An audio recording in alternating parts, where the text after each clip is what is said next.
Hello, ये light के chapter का पेज 2 है। आज हम इसको समझेंगे। Types of spherical mirrors. Spherical mirrors के हमने पिछले पेज पर भी दिखाए थे। दो टाइप्स होते हैं, concave mirror, convex mirror. Concave mirror हो या कॉन्वेक्स मिरर हो, हमेशा फ्रंट इधर ही रखा जाता है। ये फ्रंट है। फ्रंट हमेशा लेफ्ट टू राइट होना चाहिए।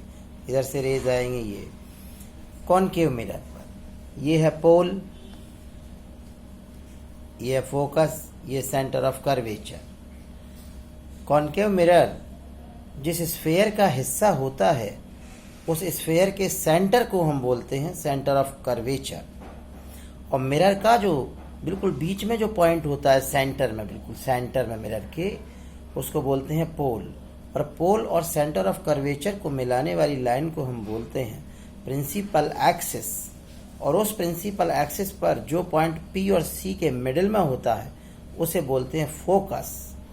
तो प्रिंसिपल एक्सिस पर जो ये पॉइंट पी है, पोल, पोल से फोकस तक के डिस्टेंस को कहते हैं फोकल लेंथ। और सेंटर ऑफ कर्वेचर के डिस्टेंस को बोलते हैं रेडियस ऑफ कर्वेचर।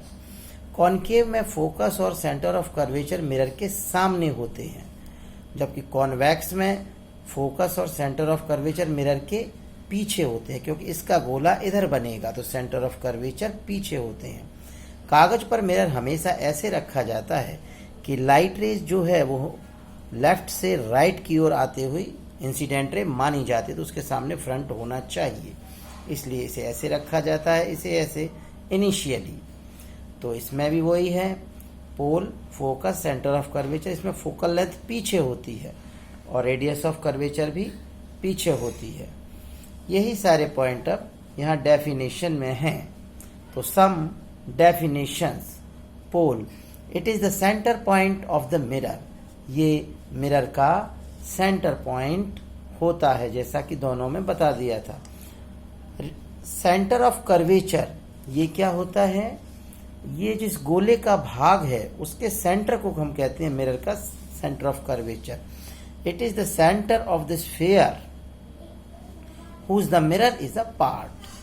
ये उस स्फेयर का सेंटर है जिसका कि मिरर एक पार्ट है।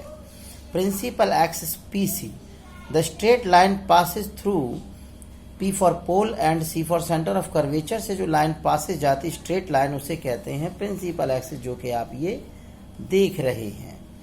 Point number 4, focus, it is the centre of C and P। C and P के मिडिल पॉइंट को फोकस कहते हैं। रेडियस ऑफ कर्वेचर, जो कि ये अपन को R दिख रही है।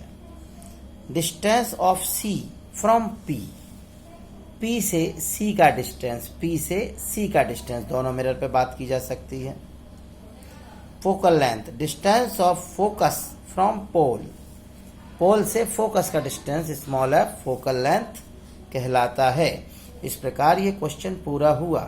अब अगला क्वेश्चन है, prove that the focal length of spherical mirror. Spherical mirror मुख्यतः कॉनकेव के लिए कहा जाता है। Is half of its radius of curvature. जो फोकल लेंथ होती है वो रेडियस ऑफ कर्वेचर की हाफ होती है। ये दिख भी रहा है रिजल्ट, जो फोकल लेंथ है वो रेडियस ऑफ कर्वेचर की हाफ है। तो इसका डायग्राम भी हम इस क्वेश्चन का देख लेते हैं। ये डायग्राम अब हम समझ रहे हैं। ये कॉनकेव मिरर है, ये इसका सेंटर है, centre of curvature. Centre of curvature एक तरीके से इस गोले का सेंटर है, और सेंटर से आर्क पर जो भी लाइन पहुंचती है वो परपेंडिकुलर होती है, इसलिए पॉइंट बी पर ये नॉर्मल कहलाएगी, क्योंकि ये लाइन इस सर्किल पर परपेंडिकुलर गिरेगी और सरफेस पे जो परपेंडिकुलर होता है उसे हम नॉर्मल कहते हैं। ये एक लाइट रे है, ए बी इंसिडेंट रे, जो इसके पैरेलल आ रही है, तो एंगल ऑफ इंसिडेंस कितना बना, I। तो दूसरी तरफ जब ये निकलेगी, ये नॉर्मल हो गया हमारा बीच में, तो ये जब दूसरी तरफ निकलेगी तो उतना ही एंगल बनाएगी I, और I बना के जिस पॉइंट से जाती है वही फोकस है। फोकस जो है मिडिल पॉइंट जो होता है, तो पैरेलल रे रिफ्लेक्शन के बाद इसी पॉइंट से जाती है, ये फोकस है। फोकस की लेंथ हो गई F। और रेडियस ऑफ कर्वेचर हो गया r। इसका डायग्राम ये बन गया। अब ये जो z बन गया z, तो अपोजिट अल्टरनेट पैरेलल लाइंस के बीच अपोजिट अल्टरनेट एंगल सेम होते हैं। तो ये हमने I सपोज किया, इससे ये I आ गया angle of incidence angle of reflection से। पर ये I क्यों कहा? तो ये कहा है हमने अल्टरनेट एंगल के नियम से, अल्टरनेट एंगल सेम होते। तो ये है I, तो ये भी I है। इस प्रकार इसमें 3 जगह I है। ये हमने सपोज किया, ये उसी से आया, और ये हमने Z नियम से बनाया, अल्टरनेट एंगल के नियम से। इसका डेरिवेशन अगले वीडियो में होगा।